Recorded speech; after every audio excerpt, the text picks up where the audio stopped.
Good morning बच्चों, कैसे हैं आप सभी बच्चों। कल मैं आपको आपका जो लक्ष्मण मोर्चा है उसके मैंने आपको 2 पोयम पढ़ा दी थी। आइए नेक्स्ट पोयम समझते हैं। हर्षी राम भेटू हनुमाना, अति कृतज्ञ प्रभु परम सुजाना। तुरंत बैद तब कीन्ही उपाई, उठी बैठे लक्ष्मण हर्षाई। हृदय लाई प्रभु भेटु भ्राता, हर्षे सकल कालु विभ्राता। कपि मुनि वैद तहाँ पहुँचावे, जेहि विधि तभी ताहि लही लावा। श्री राम ने से प्रसन्न होकर हनुमान जी से जो है वो भेंट करते हैं। हनुमान जी जो हैं वो संजीवनी बूटी लेकर वहां पहुंचते हैं। वे परम ज्ञानी प्रभु होकर भी हनुमान के प्रति बहुत ही कृतज्ञ हैं, उनका एहसान मानते हैं। श्री राम जी उन्होंने हनुमान का बहुत बड़ा उपकार माना है। तब वैद ने तुरंत ही लक्ष्मण का उपचार किया और परिणाम स्वरूप जो लक्ष्मण जी थे वो प्रसन्नता पूर्वक उठ बैठते हैं। उन्हें होश आ जाता है। तब जो भाई हैं वो लक्ष्मण को अपने हृदय से लगा लेते हैं और ये मिलन देखकर वहां बच्चों जो भी उपस्थित होता है वो बहुत ज्यादा खुश हो जाता है।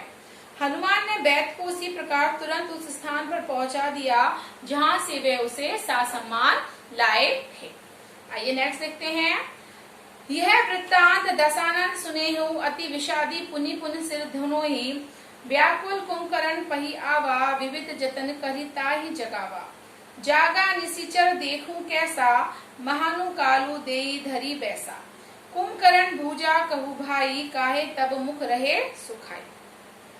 लक्ष्मण के मूर्छा टूटने का समाचार जब रावण को दिया गया तो रावण गुस्से के कारण अपना सिर ढूंढने लगा।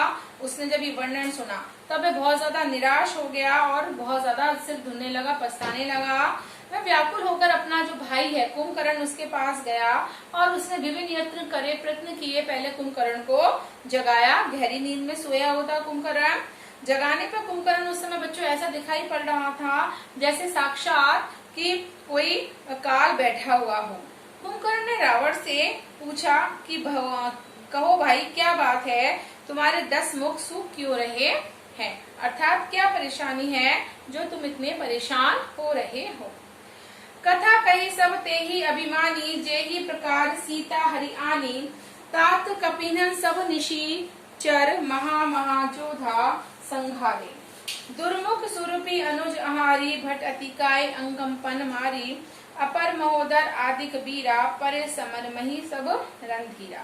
तब रावण ने बड़ी अभिमान के साथ वह सारी कथा सुनाई कि वो किस प्रकार से सीता का हरण करके लाया है। उसने कहा भाई कुंभकर्ण, रामचंद्र के बानरों ने जो है वो हमारे कई राक्षसों को, कई धनुषधारियों को मार गिराया है। उन्होंने बड़े बड़े योद्धाओं का संहार कर डाला है। दुर्मुख देव शत्रु, देवांकन मनुष्य भक्षक, महायोद्धा अतिकाय, भारी भरकम अंकम्पन और महोदर आदि अन्य वीर रणभूमि में मरे पड़े हैं। वो कह रहे हैं कि बहुत सारे ऐसे योद्धा हैं जो रणभूमि में मरे पड़े हैं।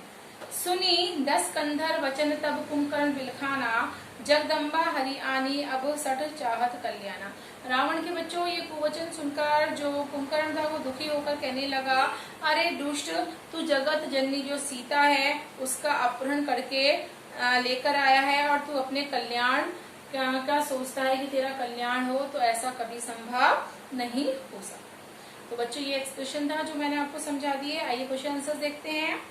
कवितावली में उद्धृत छंदों के आधार पर स्पष्ट करें कि तुलसीदास को अपने युग की आर्थिक विषमता अच्छी क्यों नहीं लगी है।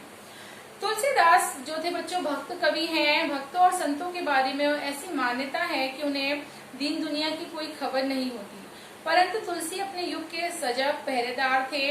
वह खुली आंखों से अपने युग की कठिनाइयों को देख रहे थे। उन्होंने देखा कि उनके समय में भयंकर बेरोजगारी और भूखमरी थी।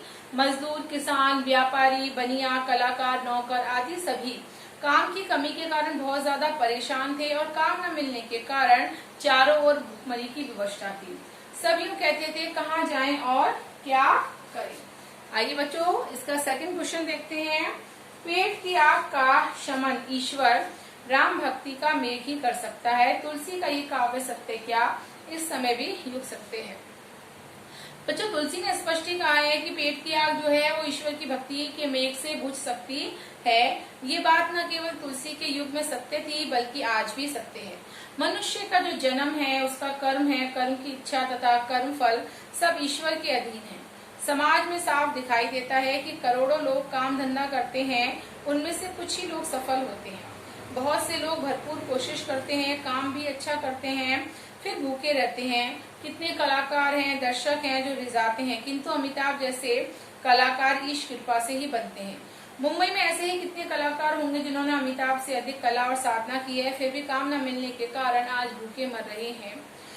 उसे ईश्वर की कृपा या संयोग के सिवा और क्या कहेंगे। भगवान सभी के परिश्रम का फल नहीं देता, अतः पेट की आग बुझाने के लिए हमें मेहनत के साथ साथ ईश्वर की कृपा का होना भी बहुत जरूरी है।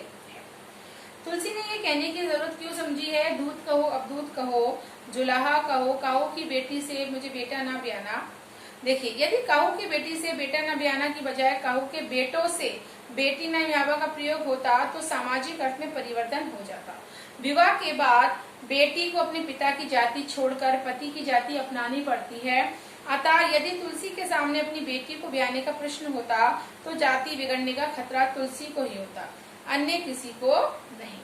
आइए नेक्स्ट देखते हैं। धूत कहो, बाल्य छंद में ऊपर से सरल व निरी दिखलाई पड़ने वाली तुलसी की भीतरी असलियत एक स्वाभिमानी भक्त हृदय की है। इससे आप कहाँ तक सहमत? इस सवैये में तुलसी की सच्ची भक्ति भावना तथा स्वाभिमान स्वभाव का परिचय मिलता है। वे स्वयं को सरनाम गुलामू राम को कहते हैं। वे स्वयं को राम का प्रसिद्धि समर्पित भक्त कहते हैं। उन्होंने अपने समर्पण को प्रकट करने के लिए गुलामू शब्द का प्रयोग किया है। गुलामू स्वयं को तन मन से पूरी तरह अपने स्वामी के प्रति समर्पित मान लेता है, इसलिए गुलामू शब्द सच्ची भक्ति भावना का परिचायक है। तुलसी भक्त होते हुए भी किसी सांसारिक व्यक्ति या अधिकारी की धौंस मानने वाले नहीं है, इसलिए उन्होंने खुद पर चोट करने वाले निंदक समाज को आड़े हाथों लिया है।